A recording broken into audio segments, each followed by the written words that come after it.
Okay, welcome back. Lesson 29, solving percent problems. Method 1, we're going to use translating to solve these percent problems. So there's a couple ways you can deal with percent problems, but I want to start off by looking at translation and using keywords. So, for example, of in math means multiplication, and is means equals, and what means the unknown, or x. So let x stand for the unknown value. Okay, let's practice this translation method. Literally like you do when you're learning German or Spanish and you're just reading left to right and translating. First example here. Solve 20% of 50 is what? Okay, 20%. Just going to write that down. Of means multiply, right? So I'm just going to write a dot for of 50 is means equals. So is means equals what, and what number and what value means x. Okay, so now that I've translated it and set up an equation, I can simply solve it. So by the way, 20%, I know you're comfortable now, so 20% as a decimal means 0.20. We need to know what 0.20 times 50 is. Now, I know up until this point, and that will equal x. I know up until this point, I've been having us do everything by hand, but typically as we head into this financial part, and by the way, you can think of this as money, 20% of 50 bucks is what? Think about tipping your waiter, right?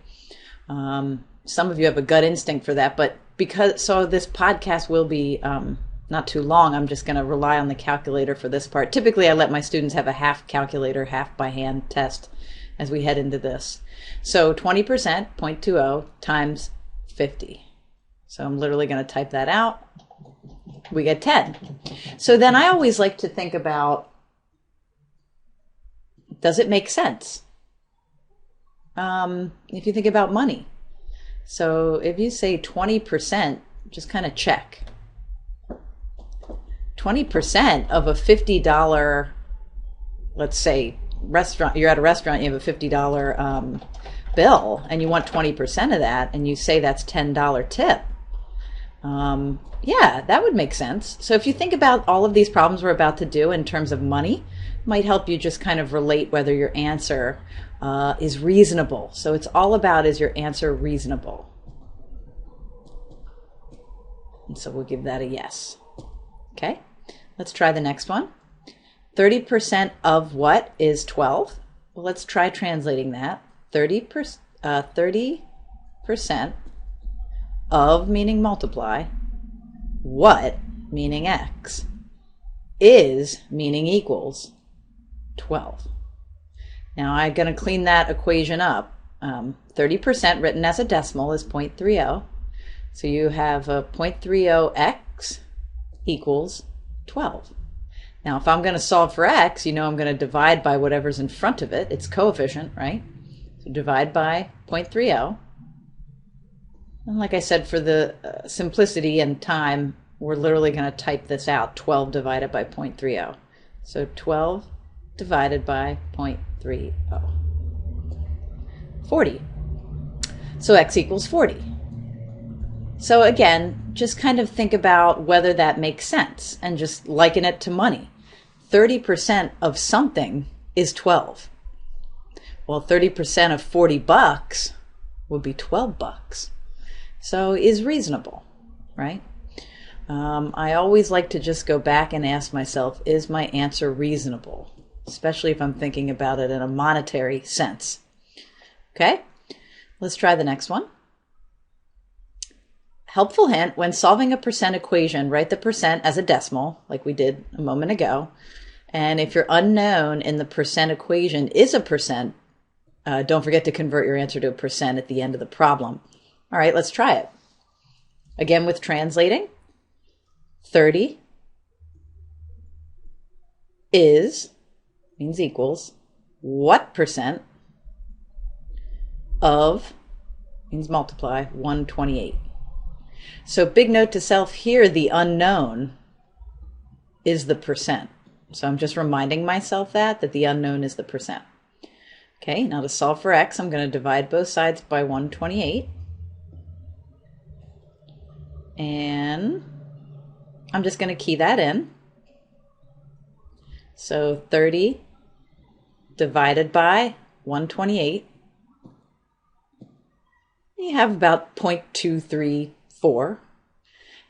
So I'm going to record, and that's rounded, of course. So 0.234 is x, approximately x.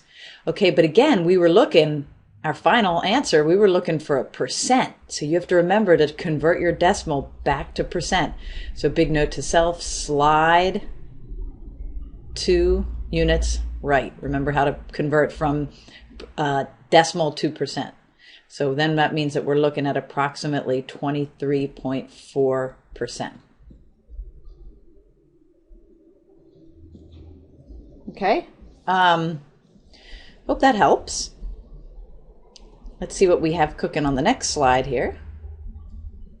Method 2, you can also solve percent problems by using proportions. If you just kind of make this your basic step, so amount over base equals percent out of 100. Notice you always will have 100 on the denominator here. If you try that setup for these problems, it works just as well.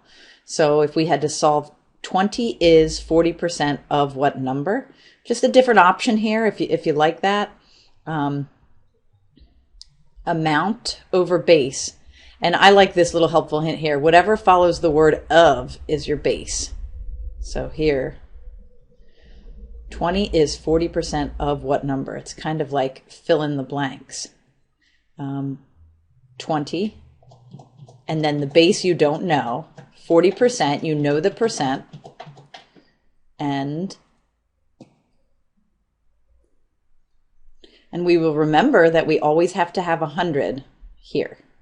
Okay, so this is just kind of an alternative method for dealing with this type of problem. Another way I've seen it in some textbooks, I wanted to mention that, a lot of people say, oh, this is where we do is over of. Is over of equals percent out of 100. So if you follow that general sort of cute little strategy there, it'll work. So 20 is, there's my is, 40%, there's my 40, of what number? So the of is down here. When you arrive there, I'm going to do this in another color, red. When you arrive there, you've set up your proportion so you can cross multiply and solve.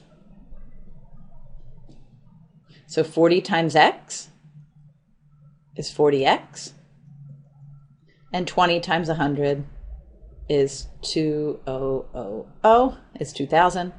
And then of course, if you're solving for x, you're going to divide both sides by 40.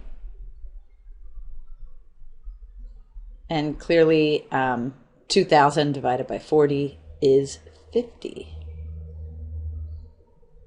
And you see I had the answer pasted over here. So just bear in mind that to solve these kinds of problems, you can use is over of equals percent out of 100. Some people call it part to whole equals percent out of 100. It's still the same strategy. It's basically set up a proportion and cross multiply and solve. Okay? Let's try again. You just got to practice different, methods. What percent of 40 is 8?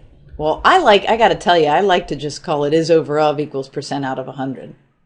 It's just a nice way to lay it out.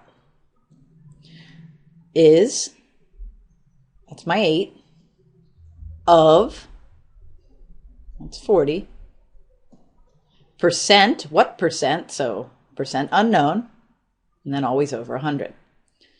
All right, so what percent of 40 is 8? If I lay out this sort of rubric here, I can cross multiply now. And now I'll have 40x equals 8 times 100 is 800. And obviously I'm going to divide both sides by 40 to solve for x. And x equals 20. And again, if you're thinking about money, what percent of $40 is $8? Well, whatever it is definitely less than 50%. In fact, it's 20%. So, by the way, I always go back and look at my original problem and say, oh, gee, they were asking me to solve for percent. So I have to remember, the kicker is here, I have to remember to say 20% is my final answer. So I always say ATQ, answer the question. Make sure you remember to put your percent symbol there because you were looking for what percent of 40 is 8. Okay, hope that helps. And by the way, you'll have the freedom to solve these percent problems either way you like. So if you're not a fan of this is over of equals percent out of 100, you can use the prior method that I talked about.